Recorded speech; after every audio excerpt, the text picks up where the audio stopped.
आपको कैसा लगेगा सोचो, यदि आपकी दुनिया में ज़ॉम्बीज आ जाए और ज़ॉम्बीज के साथ साथ बहुत सारे लोग म्यूटेट होने लगे और आप किसी वजह से मर जाओ, पर आपके पास एक दूसरी लाइफ आ जाए जिसमें आपके पास एक सिस्टम हो जिससे आप जिसके साथ भी बाइंड करना चाहो कर सकते हो और उसकी एबिलिटी आपके पास आ जाएगी, तो सोचो लाइफ कितनी आसान हो जाएगी। आज ऐसे ही एक स्टोरी को हम कवर करने वाले हैं। अपोकलिप्स का 15वां साल दिखाया जाता है जहाँ पे कोई बोल रहा होता है इस बार तुम्हारी बहन को चुना गया है निकाले जाने के लिए। फिर वो बोलता है क्या कहा तुमने, इस बार बहुत सारे चुने गए हैं तो सिर्फ मेरी बहन ही क्यों। यहाँ पे कोई आता है जो कि उनका लीडर होता है, वो बोलता है कि तुम्हारी बहन को टीवी है, वैसे भी वो अब कुछ नहीं कर सकती, तो उसके लिए हम अपनी सप्लाईज क्यों वेस्ट करें। हीरो उसे लड़ना तो चाहता था पर उसके सामने कहाँ टिक पाता, आखिर उसका रैंक जो ज्यादा है, इसीलिए शांत होकर बोलता है आखिर मुझे ये तो बता दो तुमने मेरी बहन को कहाँ अकेला छोड़ा है। फिर वो जाता है अपनी बहन को बचाने के लिए, पर उसी समय अनडेड का अटैक हो जाता है। हीरो को बचाते हुए हीरो की बहन अनडेड के हाथों मारी जाती है। हीरो भी उस अनडेड से नहीं लड़ पा रहा होता है और बोलता है सिर्फ मेरी वजह से आज मैं इस मुसीबत में हूँ। फिर वो बेहोश हो जाता है। हमें क्लास का सीन दिखाया जाता है जहाँ पे हीरो को उसके क्लास टीचर बुला रहे होते हैं। वो उठ के बोलता है क्या मैं क्लासरूम में हूँ, पर कैसे। वो अपने एक दोस्त को देख के बोलता है कि ये तो अपोकलिप्स में मर गया था, क्या ये मुमकिन है कि तभी हीरो उसके दोस्तों से सुनता है स्पेशल जोन के बारे में कि सिर्फ 30 साल के नीचे के ही लोग स्पेशल जोन के कोटा के माध्यम से स्पेशल जोन में जा सकते हैं। तभी हीरो बोलता है कि क्या ये वही अपोकलिप्स शेल्टर तो नहीं है, मुझे लगता है सच में मैं टाइम में पीछे आ चुका हूँ। पर हीरो के पास उसका बाइंडिंग पेबैक सिस्टम होता है जो कि पहले से ही उसके पास था, पर उसमें बाइंडिंग पीपुल 0 होता है, जो सिस्टम हीरो जल्दी से बाइंड करने को बोल रहा होता है। हीरो सोचता है कि मेरी पिछली लाइफ में मैंने अपनी माँ और बहन को शेल्टर में नहीं भेज पाया था जिसकी वजह से मेरी माँ और मेरी बहन मारी गई, पर इस बार मैं जरूर से शेल्टर का कोटा हासिल करके रहूंगा। अपोकलिप्स के शुरुआत में ही कुन ने एक ग्रुप बना लिया था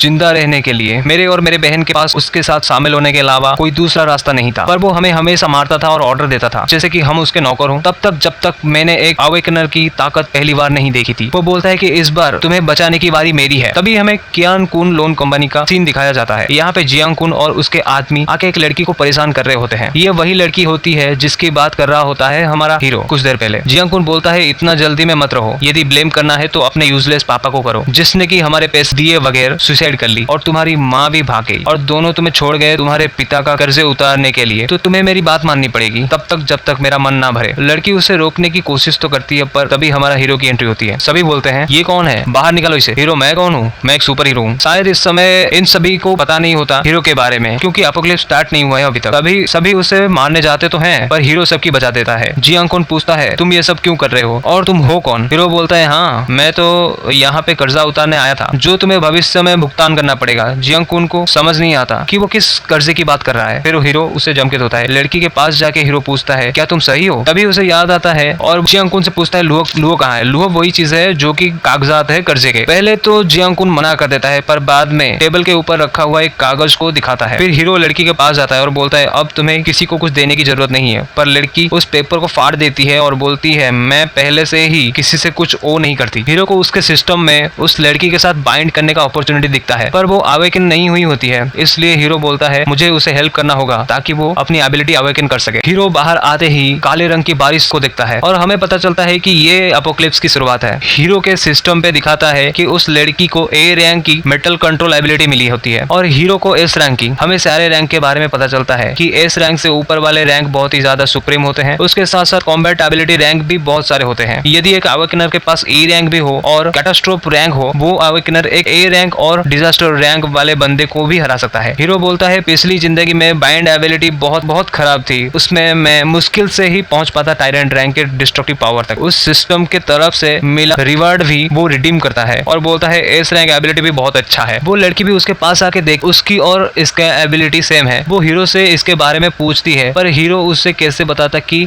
उसे ये सिस्टम के मदद से मिला है, इसलिए वो ये बातें टाल देता है कुछ और बोलकर। हमें सीन दिखाया जाता है स्कूल रजिस्ट्रेशन एरिया का जहाँ पे इनमें से एक को मिल जाता है शेल्टर का कोटा। तभी वो दोनों देखते हैं कि एक आदमी को कई सारे लोग काटने को दौड़ रहे होते हैं। लड़की समझ नहीं पाती ये सारे क्या कर रहे हैं। इनमें से एक लोग उनको रोकने की कोशिश करता है पर वे सारे उसी पे ही अटैक कर देते हैं। हीरो अपनी मेटल कंट्रोल एबिलिटी से सभी को मारता है और बोलता है मुझे नहीं लगा था ये सब इतनी जल्दी स्टार्ट हो जाएगा। फिर वो अपने फैमिली को कॉल लगाता है उनको ज़ॉम्बीज के बारे में सतर्क करने के लिए, पर उसको पता चलता है कि उसकी बहन किडनैप हो चुकी है। फिर वो दोनों हीरो के घर जाते हैं। हीरो की मॉम इतनी खूबसूरत कैसे हो सकती है यार। हीरो बोलता है मॉम आपसे उन किडनैपर ने कुछ कहा क्या। मॉम उन्होंने तुमको कियान युआन बिल्डिंग में बुलाया है, यदि तुम नहीं गए तो वो तुम्हारी सिस्टर को मार डालेंगे। आखिर वो लोग है कौन। वो लड़की बोलती है बिल्डिंग तो जियांगान की है। फिर हमें पता चलता है कि जियांगान जियांग कुन का सौतेला भाई है। हीरो उसकी मॉम को लेकर शेल्टर कोटा से शेल्टर में छोड़ता है। हीरो वो लड़की को पूछता है मुझे बताओ तुम जितना भी जानती हो जियांग गान के बारे में। वो दोनों जाते हैं वो बिल्डिंग की ओर। रास्ते में लड़की इन सभी ज़ॉम्बीज और ब्लैक रेन के बारे में पूछ रही होती है, पर हीरो उसे बताता है कि ये शायद इनके लिए नर्क में भी जगह नहीं है, इसलिए ऐसा हो रहा होगा इनके साथ। तभी सामने से जोरदार ब्लास्ट होता है। वहां से एक लड़की आग से घिरी हुई दौड़ती आ रही होती है। हीरो बोलता है ये तो मेरी पिछली लाइफ में टॉप 10 एबिलिटी यूजर्स में आती थी, जिसका नाम लू है ऐसा नाम रखते हैं ये सारे, और ये सबसे ज्यादा स्ट्रॉन्ग एलिमेंट यूजर थी। यदि मैं इसके साथ बाइंड कर सकूं तो मैं जरूर बहुत स्ट्रॉन्ग बन सकता हूं। पिछली लाइफ में मैं सप्लाईज लेने के लिए उसके सामने से ही जाता था, पर उसके साथ बात करने का या बाइंड करने का ही कोई मौका नहीं मिला था मुझे, पर इस बार मुझे एक चांस मिला है और मैं इस चांस को वेस्ट नहीं करने वाला। वो लड़की ज़ॉम्बीज एक साथ लड़ते लड़ते थक गई होती है कि तभी हीरो अपने डैगर से सभी को मारने लगता है और वो लड़की भी उसकी मदद कर रही होती है और उसे बहुत मजा आ रहा होता है क्योंकि बोलती है कि मुझे तो ऐसी लाइफ ही चाहिए थी। वो दोनों मिलकर सभी का सफाया कर देते हैं। लू है भी सोच रही होती है ये दोनों तो बहुत स्ट्रॉन्ग है। फिर वो दोनों आपस में इंट्रोडक्शन करते हैं। हीरो लू है के साथ भी बाइंड कर लेता है और उसे एक एस रैंक की इग्नाइट एबिलिटी मिलती है। इन दो लड़कियों को बाहर छोड़ के वो सुपरमार्केट के अंदर जाता है। अब बाइंड करने की वजह से उसके पास दो एबिलिटी है, मेटल कंट्रोल और फायर कंट्रोल। यहाँ पे यिंग युआन के आर्ट देखकर लू है चौंक गई होती है। लू है बोलती है कि तुम लोग बाहर ऐसी कंडीशन में मत घूमो, मैं तो इसलिए बाहर हूँ कि मेरे टीममेट सारे अलग हो गए मुझसे। यिंग युआन बोलती है कि हम जा रहे हैं बिल्डिंग की ओर क्योंकि वांग क्याओ की बहन किडनैप हो चुकी है। वैसे भी तुम उसी ओर से आ रही थी ना, क्या तुम्हें कुछ पता है इसके बारे में? फिर वो सारे निकलते हैं एक साथ उसकी बहन को बचाने के लिए। जब वो तीनों पहुंचते हैं किंग युआन बिल्डिंग के पास, तब वो ब्लैक रेन बंद हो जाता है। लूहे बोलती है अब सब कुछ सही हो जाएगा, पर उन्हें कहाँ पता है यही है सबसे क्रिटिकल पीरियड एपोकलिप्स का, क्योंकि इसके साथ ही डिफरेंट मॉन्स्टर्स आना शुरू हो जाएंगे। अभी तो सारे नॉर्मल अनडेड हैं, पर मुझे ये सिचुएशन और भी बुरी होने से पहले अपनी बहन को शेल्टर में छोड़ना पड़ेगा, ये सोचता है हीरो। जबकि वो तीनों को पता नहीं होता कि कौन सा फ्लोर है, तो वे सारे फ्लोर चेक करने के लिए जाते हैं। जब गेट खुलता है तब उन पे अनडेड का अटैक हो जाता है। हीरो आगे संभालता है और ये दोनों पीछे।